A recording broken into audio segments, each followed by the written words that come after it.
ঢালিউডে প্রায় একই সময়ে অভিষেক ঘটে সালমান শাহ ও শাকিল খানের। সালমান শাহর সিনেমায় বেড়ে ওঠা কাজ থেকে দেখেছেন শাকিল খান। যদিও এখন নিয়মিত অভিনয় করছেন না, মাঝে মধ্যেই বিভিন্ন চলচ্চিত্র অনুষ্ঠানে হাজির হন তিনি। শনিবার সন্ধ্যায় শিল্পকলা একাডেমির জাতীয় চিত্রশালা মিলনায়তনে অনুষ্ঠিত বিসিআর অ্যাওয়ার্ড 2025-এ বিশেষ সম্মাননা গ্রহণ করেন শাকিল খান। অনুষ্ঠানের বাইরে সাংবাদিকদের মুখোমুখি হয়ে তিনি সালমান শাহ হত্যা মামলা ও স্মৃতিচারণা করেন। শাকিল খান বলেন, আমরা চলচ্চিত্রের মানুষরা সালমান শাহকে শেষ করে দেওয়ায় দায়ী। সিনেমার মানুষরাই তাকে ফ্রাস্ট্রেশনে ফেলেছিল।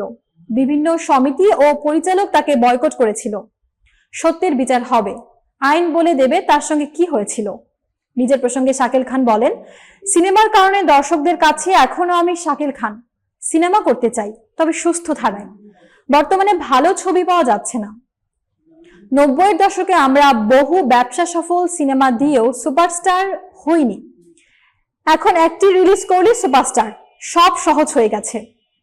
শাকিল খানের মন্তব্যে উঠে এসেছে চলচ্চিত্রের পরিবর্তিত ধারা, যেখানে দর্শকেরা ভালোবাসা ও সুপারস্টার হওয়ার মানদণ্ড বদলে গেছে।